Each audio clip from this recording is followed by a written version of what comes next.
Magandang araw mga kaibigan. Bigyan natin ng opinion, reaction itong post ng GMA News 29 minutes ago tungkol kay ex-Negros Oriental Congressman Arnie Teves. No? Former Negros Oriental 3rd District Representative Arnolfo Teves Jr. isinugod sa ospital ngayong umaga. Ayon kay Attorney Ferdinand Topacio, ang kanyang abogado, bunga ito ng naranasang pananakit ng tiyan ng kanyang kliyente magmula pa kaninang hating gabi. Okay, via Vargas, Manny Vargas, DCBB. So, yun po, June 17. So, sana nasa mabuting kalagayan ang dating kongresista. Mahirap yan yung ano bang dahilan na bigla kang magkasakit ng tiyan. Ako, yan din ang problema ko. Meron akong dala-dala palagi na gamot sakit niyan tiyan, lalo na yung LBM, loose bowel movement, kasi minsan may makain ako na maikontra, ayun, sasakit na akong tiyan. Kaya palaging may dala ako na marami na akong gamot eh. Grabe, yung abuso sa katawan nung una. So, may maintenance ako sa hypertension, maintenance sa cholesterol, yung gout o arthritis, mayroon akong daladalang gamot. Kailan, saka lang ako mag-inom kung sasakit ang aking mga joints. Yung arthritis daw is sakit yan ng mga mayayaman. Bakit? Kasi sobra sa protein, mahilig sa karne. Yan, kasakit ka ng gout. Kaya ako, iwas karne na ako ngayon. Ano pa, mayroon akong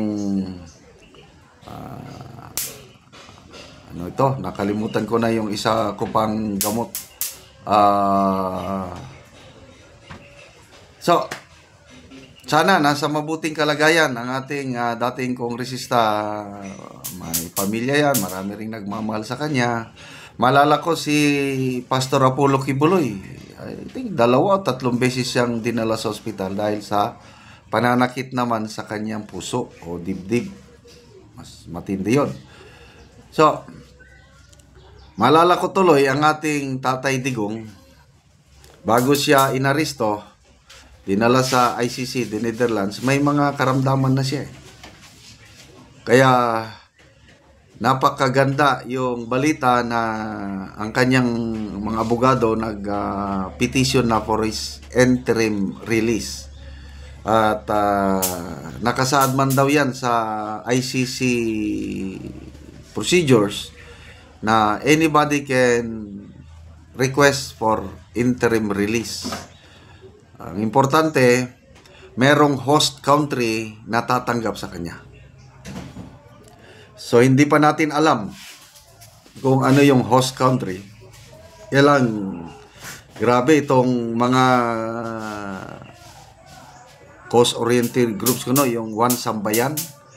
Sambayanan ba yan? Ito yung grupo ni na ex-Supreme Court Justice Antonio Carpio, Howard Calleja, mga kombinasyon ito ng yellow, pink at mga leftist. Nagbabala sila na delikado daw na ma-temporary release si PRRD dahil yung security daw ng mga alleged victims ma-endanger ulit. Paano ma-endanger na hindi naman siya uwi sa Pilipinas? Tapos, strict yung conditions. Ang condition, according to Attorney Kaufman, is hindi siya hahawak ng cellphone, hindi siya mag-engage sa public discussion. Bawal. Ano lang siya? Pati ang magbisita sa kanya, limited pa rin.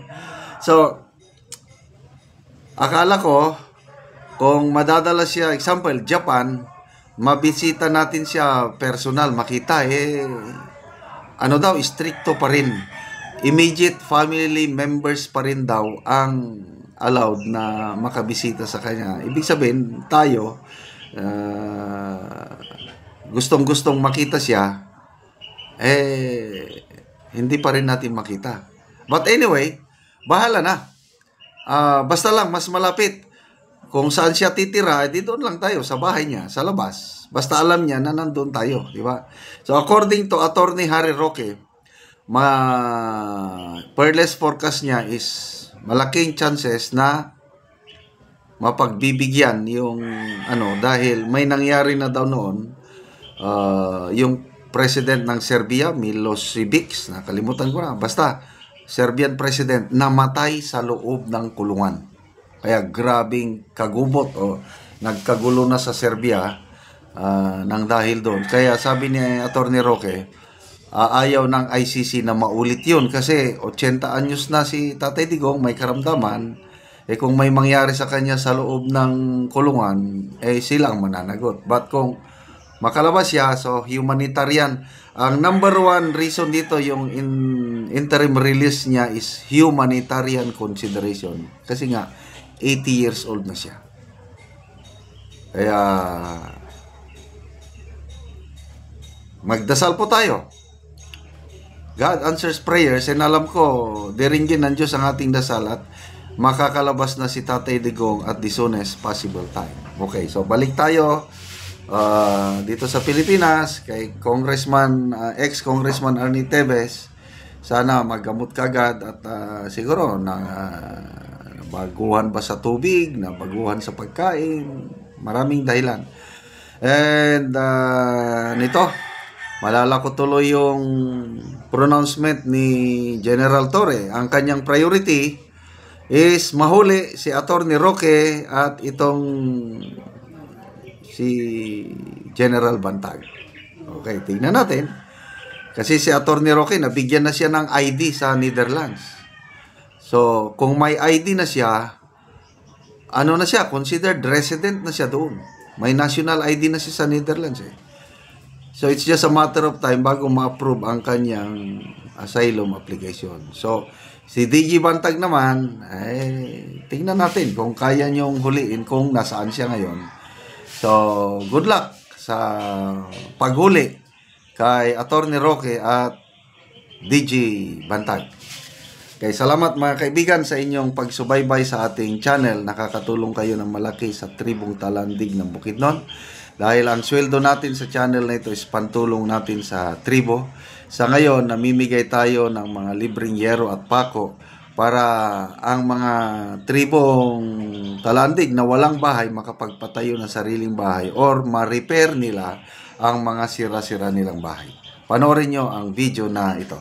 Ang natabangan na maugsin. So mag-atop na yun niya siya karon.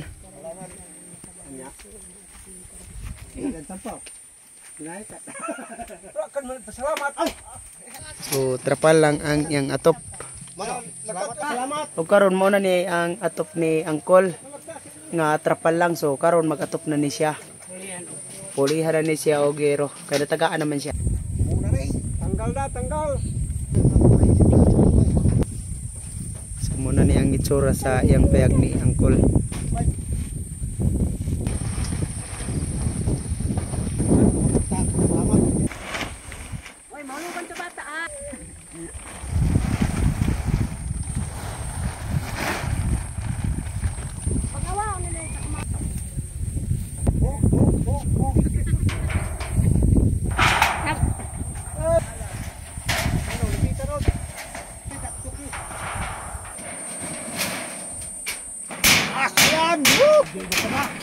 Karon naman na gyud ang balay ni Angkol sa pag-atop, so nindot na gyud siya nga tan-awon. Ako ga pasalamat yun sa una gid sa Ginoo. Salamat nga natagan na gid ko og sin nga ako nga maatop. So akong pasalamatan og ako mag-ampo kanunay nga ang sponsor nga matagan og mayong panglawas og dugang kadasig sa paghatag sa mga sin nga sama sa akong gyapon nga gabalay. Oo. Daghang salamat. So dagan ka. Pila naman tukol ka kuan tong imong giatop nga trapal, pila na to siya ka bulan? Wala pa nagbulan. Hmm. Wala pa nagbulan pag-atop. So, mga duha ka semana. Mga duha ka semana. Oo, niabot na dahil ang sin. Oo, so dili na to siya mo lahutay. Dili mo hutay ka apit na gani may kibagyuan napit na. Oo, sige, salamat kayo, Kol.